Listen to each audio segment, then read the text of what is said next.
This is FRM Part II, Book 3, Operational Risk and Resiliency, and the chapter on validating rating models. I bet if you looked at all of the chapters inside of Part 1 and Part 2, you will find lots and lots of models. In fact, I'm certain that you guys wonder about the number of models that you have been studying. Is it 100? Is it 1,000? Probably seems like 10,000. So I want you to consider the fact that we've learned all of these models, and now it's time, under this operational risk heading, it's time to validate those models. Let me give you just a quick example before we look at the learning objective. Let's suppose that I'm Jim, and I come to you as a financial institution, and I say, hey, I want to borrow $300,000 or $400,000 or $500,000 to buy a beach house. And your credit risk model is really a simple one. And so you ask me the following questions. You say, hey, Jim, how much do you make? And suppose I give you a number, $250,000 a year. And you say, hey, Jim, what are your expenses? And I say, hey, I have a current mortgage payment, I have a car payment, I have a student loan payment, I have children in college. And you say, hey, Jim, what are your assets? And I say, well, I got, this much in my retirement fund, and I have a couple $100,000 here and a couple $100,000 there. So you put that into your really quick model. So those are the only questions that you ask me, and it churns out an answer yes. So you go ahead and you lend me this money. So we settle, I take this money, and instead of building a beach house, you forgot to ask me an important question. You forgot to ask me that, hey, Jim, what do you do in your hobbies? And I say, boy, I love horse racing, and I want to buy a horse. So I took your money, and I bought a horse, and somehow the horse didn't win and didn't even race, and maybe the horse isn't even alive anymore. And so you say to me, hey, Jim, you let me down. And I say to you, well, did I let you down, or did your model let you down? So we need to validate these models so that we ask all of the relevant questions.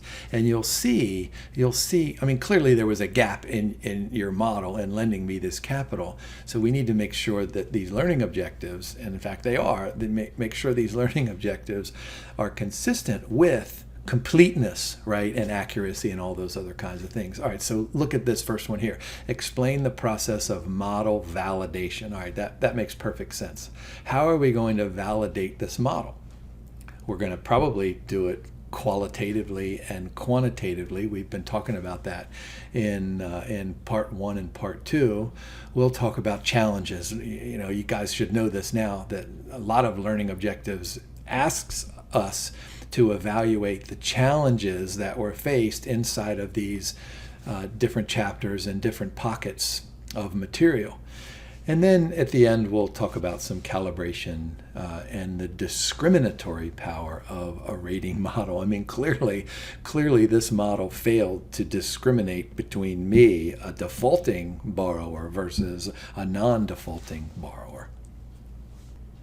I'm always fascinated by introductions to chapters, and this one is no different. And so, in that very first paragraph in the chapter, there's a definition that comes out of that Basel back in 2004, and I'm going to read this quote to you. And notice I have some bolding there, some in two different colors, and I'll explain that as I go through this. You ready? A rating model comprises all of the methods, processes, controls. All right, so that's kind of what we've talked about in Part 1 and Part 2. Methods, processes, maybe a little bit of controls. But now we're adding data collection and IT systems inside these series of chapters on operational risk management. All right, so there are these things that support the assessment of credit risk. All right, so that's the first part. So you assessed my credit risk using this model, and you didn't do a very good job of it, right? All right, the assignment of internal risk ratings. And so clearly, I'm not the only person that wants to borrow money to build a beach house. So maybe you have 100 of these loans, maybe you have 100 records, and you assign some kind of a risk rating for each particular client, or maybe groups of borrowers who are pretty similar. And then finally, the quantification of a default loss, of default and probably default probability and loss estimates. And we've recently done that in some chapters where we talked about exposure and probabilities of default. All right, so that's a great definition. It's probably a good thing to memorize that. I'm guessing that would be helpful for you on the exam. So what about the title of this chapter, which includes that word validation? A set of processes and activities intended to verify that models are performing as expected. All right, so if you're going to try to validate the model that you use to lend me that $400,000 or $500,000, sooner or later you're going to find out that it's not complete, right? So then we need to swing back and fill in those gaps, right? No one's expecting us to be perfect every time, but as good financial risk managers, we need to learn from our mistakes, and I talked to you about that and its importance in a previous video. All right, so there's that first learning objective. Detailed model validation process. All right.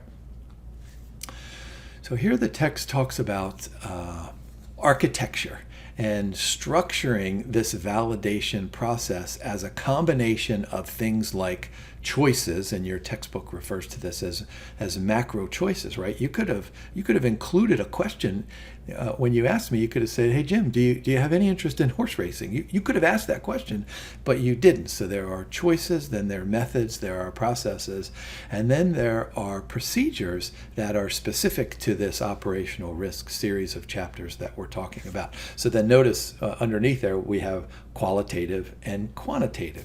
And so I think it might be helpful for you to kind of divide this into, remember when you applied for college, you had to take either the ACTs or the SATs. They had an English component and a math component. And that's how I kind of think about these two. So qualitative on the left-hand side, this is the English part. So the structure and model methodology, data quality and treatment, process and procedures. What are the assumptions underlying the models? What is the grammar that supports the English grammar, or whatever language that you're speaking, or writing in? What language supports the model methodology, right? What is the architecture? What is the structure of that model?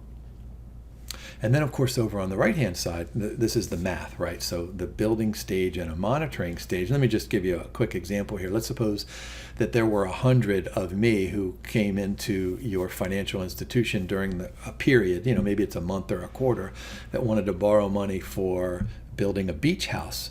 And so it's critical that we divide those 100 loans or 100 records into in and out of samples. So you could take 90 of them maybe and say, okay, this is the in sample. So you run a bunch of tests using your models on those 90, and then you have those 10, and those are maybe the out of sample. And so you run those tests on the 10. Now maybe 10 is not a high enough sample. Boy, what did you learn back in your introductory stats class? Boy, you need 30.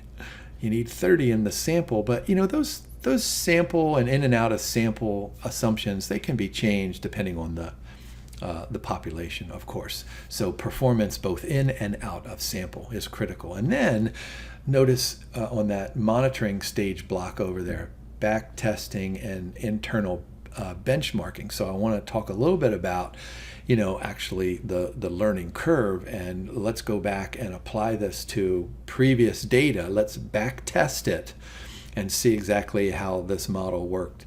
Maybe back in the old days, back testing, and the old days could be a month or two ago.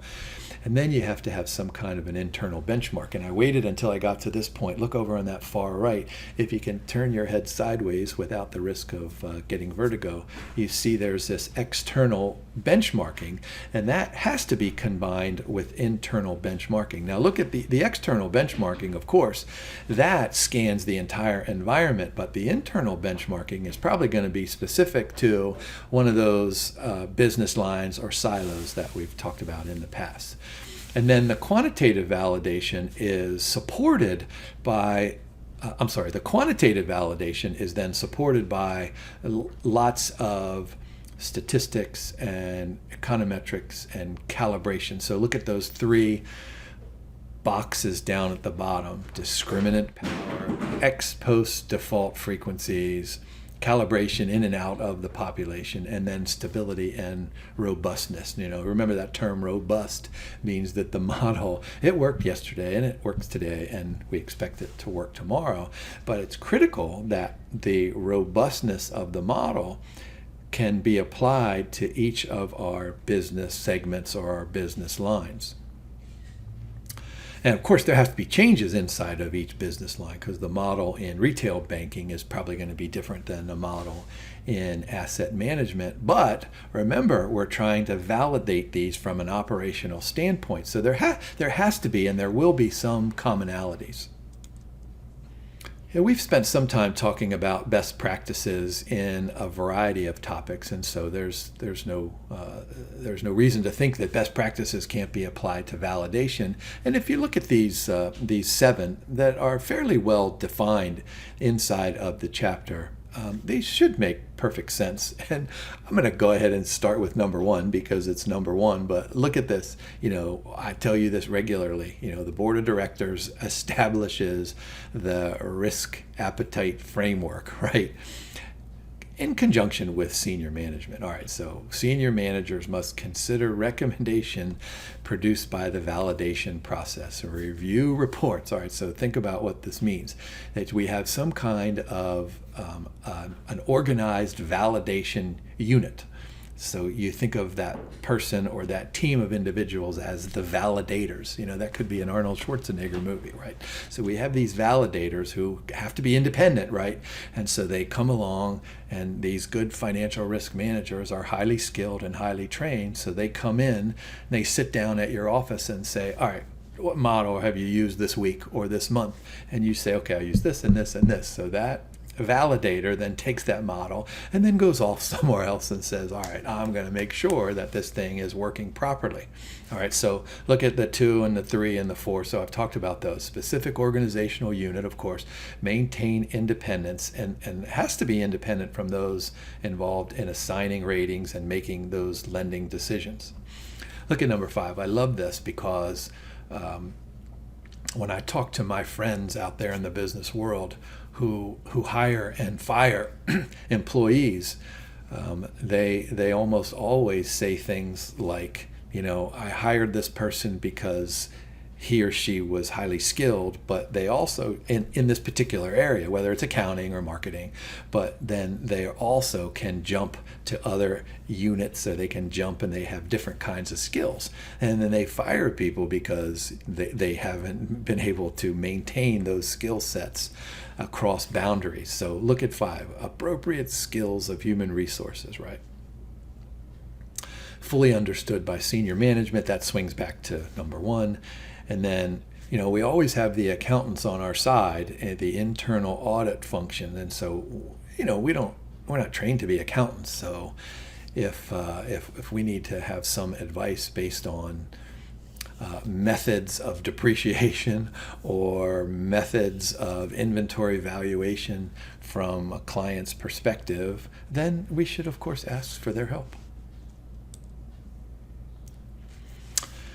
Now, this table is just replicated from the chapter, and it's fairly interesting from a completeness perspective. I always do this kind of stuff to you guys. I say, we need to make sure we have lots of breadth, but then we need to have depth as well. So that depth is shown on that left-hand column. So there are some basic controls that validate the models, and then there's a secondary level, and there's a third level. And look at the bottom there, accountability for supervisory purposes. So what does this say? Of course, board of directors. That has to be down there, and then top management. So let's go back up to the top row. So there are the models, and how is this validation process supported? Well, we need to look at the procedures, we need to look at the tools, and then we need to look at ultimately the management decision on each individual output inside of each business line. All right, so let's look at the basic controls. So there's model development and back testing, and so the responsibility then has to be with the credit risk model development unit, of course, right? So whoever developed that model, that I talked about on that first slide that asked me a series of questions on, what was it, on my assets, on my income, and on my expenses. Those three, I mean, clearly those three things are important, but they're not complete, right? So the owner of model developing and backtesting has to be the developmental unit. All right, under procedures, what are we doing here? Our task is the maintenance of these credit risk procedures. And these have to be the owners, the responsible parties have to be, each individual lending unit. So who was responsible for lending me that money? Well, maybe it was secondary residential mortgages, right? So I have my own house, but I wanted a secondary mortgage. So maybe there's an internal unit inside of this banking function that performs this task.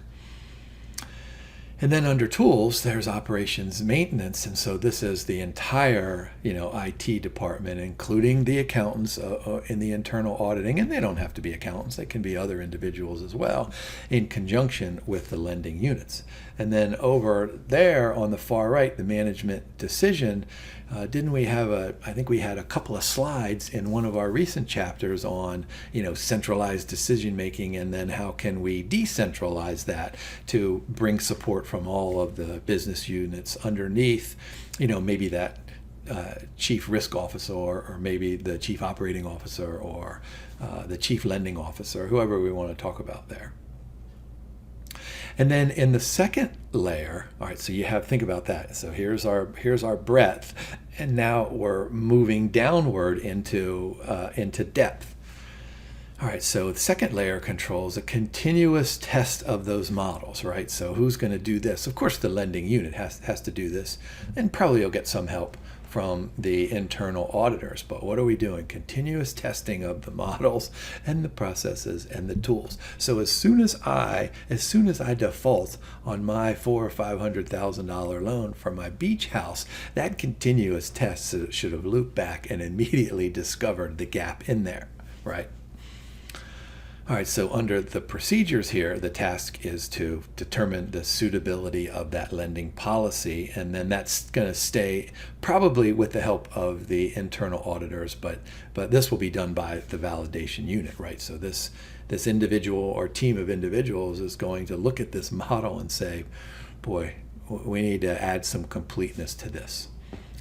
And then there's a third layer inside of this process, so we're getting deeper and deeper in here. And so you have people like the chief risk officer, chief operating officer, chief lending officer. And so this third layer, and of course, these men and women are very talented, and so they can multitask inside of both being experts inside of the tools, inside of the procedures, and inside of the models.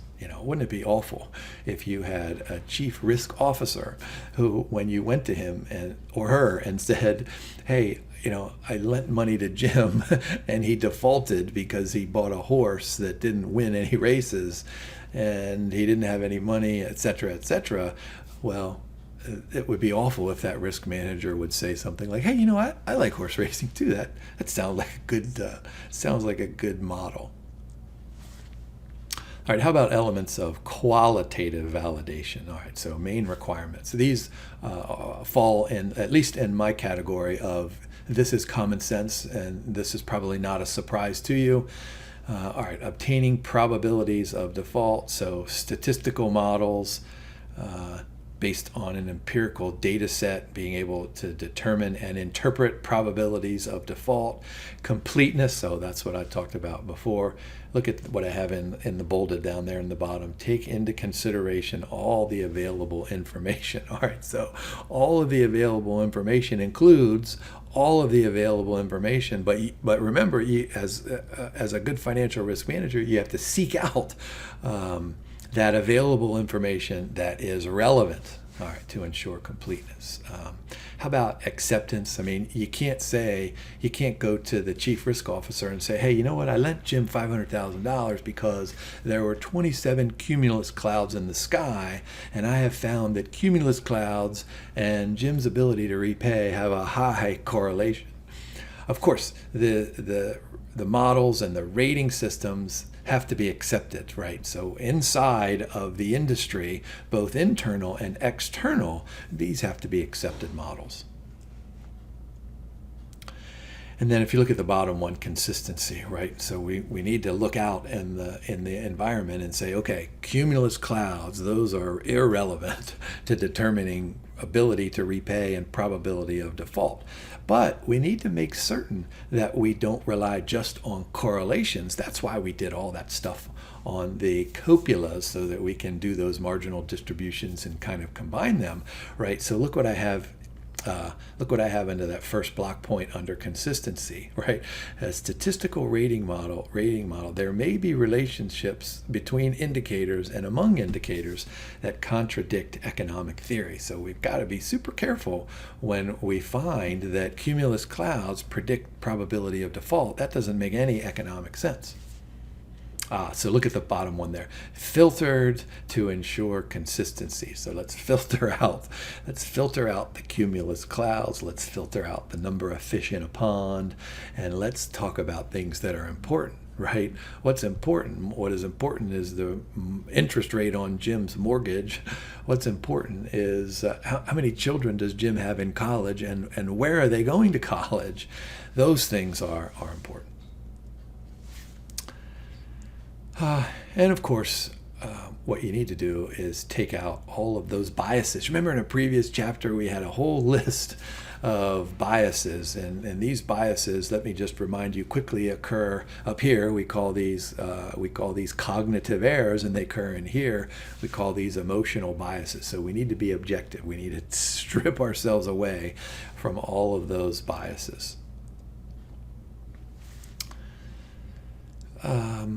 Three important parts and elements of qualitative validation. All right, so sample representativeness must match those of the population. So remember, as a financial institution, you have all these records, right? You have all of these loans, and those records probably have a ton of commonalities in there, but there's probably some unique characteristics of individual borrowers that might not have any overlap to other borrowers. But clearly, the sample has to match those of your entire population of individuals who are borrowing. There's that discriminatory power. I think I mentioned that back in the first or second or third slide, right? Discriminate between defaulting and non-defaulting borrowers. I mean, that's essentially what we're trying to do in risk management. You know, I mean, I could come in there and I could look like the greatest borrower ever, but yet because I lied to you, or because I wasn't complete to you, I went out and bought a horse instead of a house. But then there might be somebody who has high risk, and maybe you'll charge that person a higher interest rate, and that individual might never default. So that discriminatory power of the model is extremely important. And then lastly, of course, we live in a dynamic economy, a dynamic environment, and so the ability of borrowers to repay is also dynamic. Now this, we've seen something similar to this when we look at ratings from Moody's or Standard & Poor's and Fitch, and so these things can be applied internally as well. If you just go ahead and live with the AAA all the way down to, well, we go down to CCC in this case. So of course, purple diagonals represent the probability or the historical record of a AAA rated client remaining AAA. And so, you know, you look, if you have an A rating, A or AA or AAA, then boy, there's about a 90% chance that you remain at that level after 1 year, and then those kind of decline, which you would expect. But the important part here is, let me just go back to this last one here. You know, these dynamic properties. So we're trying to observe the migration from one risk class to another, or risk rating to another, and so this is relatively helpful for us. Now, I think that last learning objective asks us something about data quality, which we've talked about here in recent chapters, right? So look at that first block point up there. Poor data quality can be problematic.